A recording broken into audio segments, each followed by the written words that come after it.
My kids told me, "Dad, don't come to the wedding if you're going to keep asking about the money." So I didn't come. I sent a card instead, with the deed to my workshop attached, and a note that said everything I owned now belonged to somebody else. 3 weeks later, when they showed up pounding on my front door demanding to know what I'd done, they found the locks changed and a process server waiting on the porch. Before I go any further, tell me where you're watching from tonight, friend, and if you've ever had family look right through you like you were furniture, hit that subscribe button because I think you'll understand exactly what I went through. My name is Walter Hendricks. I'm 68 years old, and for 41 years I ran a cabinet and furniture shop out of a converted barn on the edge of Millbrook, Ohio. I built things with my hands, kitchen tables that outlived marriages, rocking chairs that got passed down 3 generations, a set of church pews I still drive past every Sunday. My wife Carol worked the front counter and kept the books until the cancer took her 4 years ago. And since then, it's just been me, the smell of sawdust, and a dog named Biscuit who sleeps under my workbench like Carol used to sit in her chair by the window. I have 2 children. Todd is 42. He sells commercial real estate 2 hours away in Columbus, drives a car that costs more than my truck and my tractor combined, and has never once, not one single time, asked me how the shop was doing. My daughter Melissa is 39. She's smart, she's sharp-tongued. She married a man named Craig who works in something called wealth management. And together they live in a house so big, I got lost looking for the bathroom the one time I visited. I want to tell you the truth, friend, because I think you deserve it. I built that shop with these 2 hands so my children would never have to worry the way I worried as a boy. My own father lost our family farm when I was 11, and I swore on everything holy that my kids would never know what it felt like to watch a parent go quiet with shame at the dinner table. So when Todd needed $40,000 for an investment opportunity 11 years ago, I gave it to him without blinking. When Melissa needed the down payment on that big house, I sold 2 acres of my own land and wired her the money before Craig even finished explaining the terms. Over the years, it added up. More than I like to admit, even now. Carol used to tell me I was doing it wrong. I remember one night, maybe 12 years back, she sat across from me at our kitchen table, the one I'd built her as a wedding present, and she said, "Walter, you keep handing them ladders instead of letting them climb. One day they're going to forget they even have legs." I laughed it off. I told her that a father's whole job was to make sure his children never fell as hard as he did. She just shook her head and said, "Then you're not raising children, Walter. You're raising dependents." I didn't listen. God help me, I didn't listen. And I've had 4 long years since she passed to sit alone in that quiet house and understand exactly how right she was. My 68th birthday fell on a Tuesday this past spring. I didn't make a big deal of it, never have, but I did call Todd that morning, the way I always do, just to hear his voice. It rang twice and went to voicemail. I figured he was in a meeting. Around 6 that evening, I tried Melissa. She picked up, but I could hear a room full of laughter and clinking glasses behind her. "Hey, Dad, can this wait? We're at a thing." Her voice was clipped, distracted, like I was a telemarketer she was trying to get off the line. "I just wanted to say hello. It's my birthday today," I said, and I heard myself sound smaller than I meant to. There was a pause, and then I heard her cover the phone and say something to somebody, and I caught the tail end of Todd's voice in the background. I hadn't even realized they were together. Then Melissa came back on, sharper now. "Look, Dad, we can't keep doing this. Every time you call, it's like you need something from us. We have our own lives. Todd's got the Henderson deal closing. I've got the Junior League Gala this weekend. Can you just, I don't know, figure things out on your own for a while? Stop calling us so much. It's a lot." I sat there in my empty kitchen holding the phone against my ear, and I didn't say a word. I just listened to the silence stretch out after she said it, and then the line went dead. Click. Just like that. 42 years of being their father, and I'd become a lot. I want you to understand something, friend. I wasn't angry, not at first. I was hollowed out. I sat at that kitchen table until the sun went down and the room went dark around me. And I thought about my own father, and about Carol's warning at that same table years before, and about every single check I'd ever written with my own tired hands. And somewhere in that darkness, something in me went quiet and still, the way it does right before you make a decision you can't take back. The next morning, I drove into town and I walked into the office of a lawyer named Sam Delgado, a woman about my age who'd handled my will after Carol passed. I sat down across from her desk and I told her I wanted to restructure everything. Every account, every asset, the shop, the land, the retirement fund, all of it. I told her I wanted it moved somewhere my children couldn't reach it, couldn't borrow against it, couldn't even see it until I decided otherwise. Sam leaned back in her chair and studied me for a long moment. Walter, this is a big step. Are you doing this out of anger? I'm doing this, I said, because my wife told me 12 years ago that I was handing my kids ladders instead of legs, and I finally believe her. It took 3 weeks to do it properly.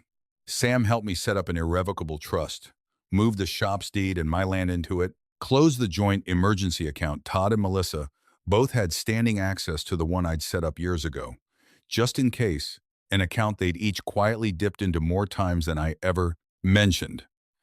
I changed my passwords. I called my bank and removed both their names from every card, every line, every authorization, and I installed a security camera at the end of my long gravel driveway because something in my gut told me this wasn't going to end with a polite phone call. I didn't call to tell them what I'd done. I didn't need to. I simply stopped calling the way they'd asked, and I let the silence do the talking. It took 11 days for the silence to reach them. I remember exactly because I'd started marking the calendar, watching the dominoes I knew were somewhere down that road, waiting to fall. The first crack came on a Thursday morning. I was out in the shop sanding down a walnut headboard when my phone buzzed on the workbench. Todd. I let it ring through to voicemail, the way I always used to answer immediately. And for the first time in my life, I didn't feel guilty about it. An hour later, it buzzed again. Then again. By noon, I had 6 missed calls from Todd and 4 from Melissa, and a string of texts lighting up my screen like Christmas lights. Dad, the wire transfer for the Henderson closing didn't go through. Call me. Dad, my card just got declined at the gas station. What did you do? Dad, Craig says the account's been frozen. Is this a mistake? Pick up your phone. I set the phone face down on the bench and kept sanding. By that evening, the text had changed shape entirely. Todd's messages had gone from confused to furious. This deal was worth $300,000 in commission, and you just torched it. Do you understand that? Are you having some kind of episode? Melissa's were worse. In a different way, sharper, meaner, dressed up as concern. Dad, this isn't like you. Are you okay? Is someone taking advantage of you? Call me back right now. I sat on my back porch that night with Biscuit's head resting on my boot, and I looked out at the same fields Carol and I used to walk after supper, and I felt something I hadn't felt in years.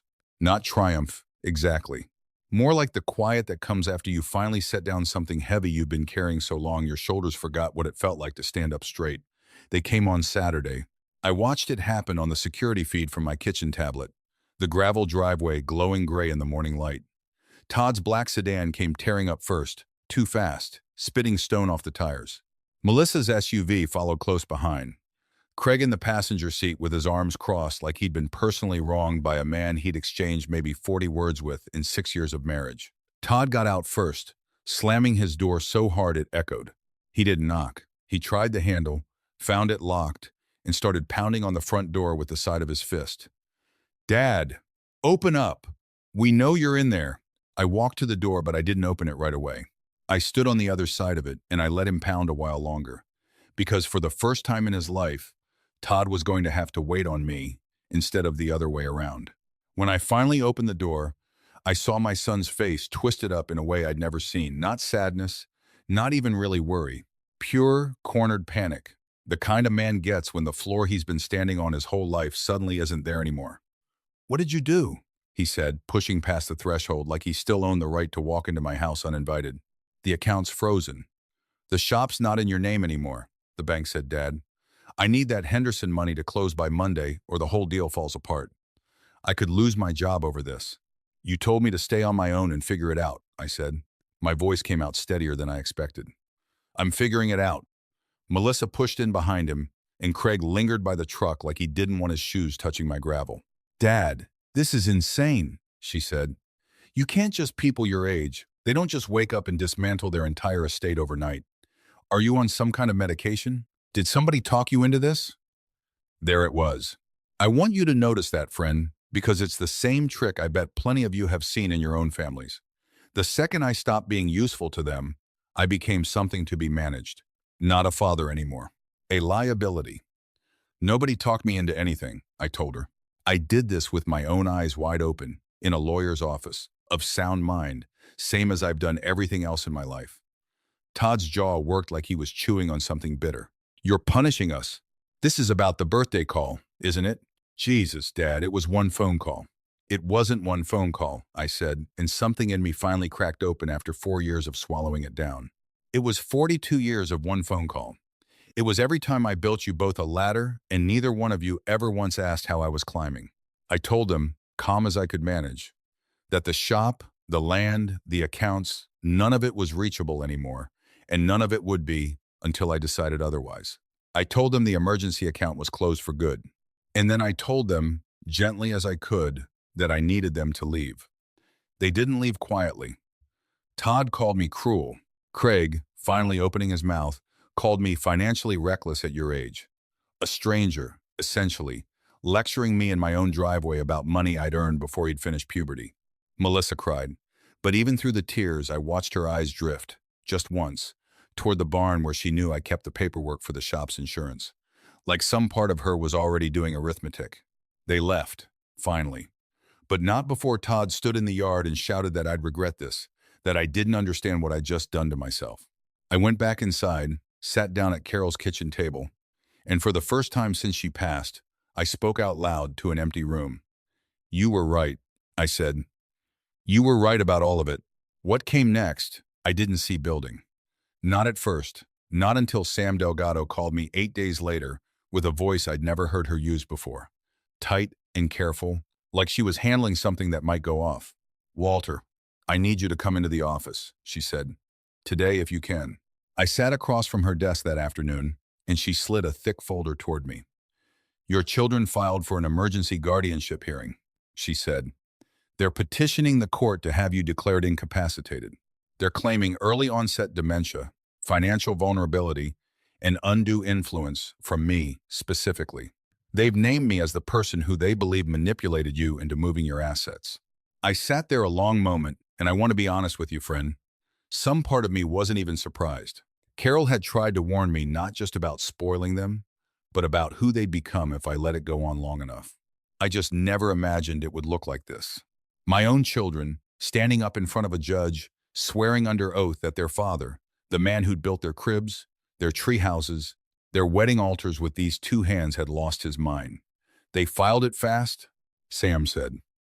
That tells me something. Guardianship petitions this aggressive, this early, usually aren't really about protecting the parent. They're about controlling the assets before something else comes to light. What else could there be? I asked. Sam's expression didn't change, but something in her eyes sharpened. Let's find out. Over the next 2 weeks, while the guardianship hearing loomed on the calendar, Sam had her paralegal quietly pull records not to build a defense against dementia, since a 15-minute conversation with any competent doctor would settle that question in my favor. But to understand why my children had moved this fast, this aggressively, over an account they genuinely believed was frozen simply out of stubbornness. What she found, 3 days before the hearing, made my stomach drop clean through the floor. 6 months before my birthday, before any of this began, Todd had used his power of attorney, an old document from years back, one I'd signed after a minor heart scare and forgotten I'd never revoked, to open a home equity line against my shop in the surrounding 4 acres. $45,000, wired directly into an account he shared with a business partner. Right around the same time, his Henderson deal had actually collapsed for entirely different reasons. Reasons involving a lawsuit from an earlier client he'd never told me about. He'd been quietly bleeding my equity to cover his own failing business for half a year, and the guardianship petition wasn't really about my mental state at all. It was about making sure that once the trust reorganization was discovered, he'd have full legal control before I noticed what was missing. Melissa's part was smaller, but it stung in its own particular way. 3 separate withdrawals from that emergency joint account, totaling nearly $19,000 over the past year, each one timed suspiciously close to junior league fundraisers and a family trip to Aspen I'd never been invited on. I sat in Sam's office holding those printed statements in my hands, and I felt something in my chest go from cold to something closer to fire. The hearing was held on a rainy Thursday morning in the county courthouse. A squat brick building I'd walked past 1,000 times without ever once expecting to sit inside it as a defendant in my own life. Todd and Melissa sat at the petitioner's table in pressed clothes, Craig beside them like a lawyer himself, though he wasn't one. Their attorney, a slick younger man with a folder thick as a phone book, stood and painted a picture of a grieving widower isolated on a rural property, exhibiting sudden erratic behavior, the frozen accounts, the security cameras, the change locks, all evidence, he claimed, of a man in cognitive decline, easily manipulated by, and here he gestured towards Sam, an attorney who stood to benefit financially from restructuring his entire estate. I watched my daughter's face while the lawyer spoke. She didn't look at me once. When it was our turn, Sam didn't raise her voice. She simply stood, walked to the bench, and placed a manila folder in front of the judge. Your Honor, 3 days ago, my client underwent a full independent neuropsychological evaluation at Ohio State's Memory Disorder Clinic at my request, specifically to preempt exactly this kind of claim. She read the results aloud: full cognitive function, no impairment whatsoever, scoring in fact in the top percentile for his age bracket on every measure administered. The judge, an older woman with sharp reading glasses, looked up from the report and studied me for a long moment, the way you'd study someone you just realized you'd misjudged. Todd's attorney tried to recover, pivoting quickly to the undue influence claim against Sam. That's when Sam opened the second folder. She laid out, methodically, without a hint of theater in her voice, the home equity line Todd had opened under the old power of attorney, one he never should have still had access to, one I'd genuinely forgotten existed, and the timeline of withdrawals that traced directly back to his failing business, all 6 months before I'd ever set foot in her office. She laid out Melissa's withdrawals from the joint account, dated against the Aspen trip and the gala expenses, money drawn quietly from an account meant for genuine emergencies. Your Honor, Sam said, this petition isn't about my client's mental capacity. It's about control. Specifically, control over assets that had already been substantially depleted by the very petitioners, now claiming they're protecting him. I watched Todd's face go the color of old ash. Melissa's hand flew up to her mouth. Craig, for the first time all morning, looked at his wife like he was seeing something in her he hadn't accounted for when he married in. The judge did not raise her voice either, but her words landed harder than shouting ever could. She said plainly that she had rarely seen a guardianship petition so thoroughly undermined by its own petitioner's financial records. She dismissed the case outright and in the same breath referred the equity line withdrawal to the county for review as potential financial exploitation of an elder, a term I never in my life expected to hear, applied to my own children's names. I didn't feel joy sitting in that courtroom, friend. I want to be honest with you about that. I felt something closer to grief, a fresh kind, different from losing Carol, but grief all the same. Grief for the family I thought I'd raised, and the one I'd actually ended up with. Todd's business partner cut ties with him within the month once the review became public in local business circles. A man doesn't survive a whisper of elder financial exploitation in a small commission-based industry. He lost the condo. Last I heard through a cousin, he was renting a room above a strip mall insurance office and selling used cars on weekends to make rent. Melissa and Craig's marriage didn't survive the winter. I don't know all the details, and honestly, friend, I stopped asking. I heard she moved into an apartment near her sister-in-law's place and picked up work at a furniture retailer of all things, folding sofa cushions and memorizing financing terms for people buying the kind of factory furniture I used to build by hand for pennies on the dollar by comparison. There's a particular kind of quiet justice in that I never went looking for, but didn't turn away from either. I visit Carol's grave every other Sunday now. I did that morning too, not long after the case was dismissed, carrying a small bundle of daisies because those were always her favorite, never the fancy ones. I knelt down in the grass and told her she'd been right about everything. Every warning she tried to give me at that kitchen table all those years ago, and that I was sorry it took losing her, and very nearly losing everything else, to finally hear her. I built them ladders instead of legs, I told the stone, and the wind moved through the maple trees overhead like it was listening. I understand now. I finally understand. The shop is different these days. Quieter, but not in the way it used to be. Quiet after Carol passed. This is a fuller kind of quiet. I started something new this past fall, something I should have started years ago. I partnered with a vocational program at the community college, and every Tuesday and Thursday afternoon, a handful of young men and women, some of them kids who grew up the way I did, watching their own parents go quiet with shame at dinner tables, not so different from mine, come out to the barn and I teach them how to work with their hands. How to read the grain of a piece of walnut before you ever put a blade to it. How to sand something down slow enough that you actually respect what you're building. There's a young woman named Ruthie, 19 years old, raising her little brother because their mother's not in the picture, who asked me last week why I never had children of my own to pass the shop down to. I told her the truth. I told her I had children, 2 of them, and that I'd spent 40 years handing them everything so they'd never have to struggle, and it very nearly cost me my whole life to understand that struggle was the one gift I'd never given them at all. I still think about Todd and Melissa most days. I'm not made of stone, whatever anybody watching this might assume. I hope, somewhere down the line, that whatever they're building now out of nothing, the way I once did, turns into something real, something earned, the kind of foundation that doesn't crack the first time life leans on it. I hope one day the phone rings and it's one of them, not asking for anything, just calling to say hello, the way I used to call them.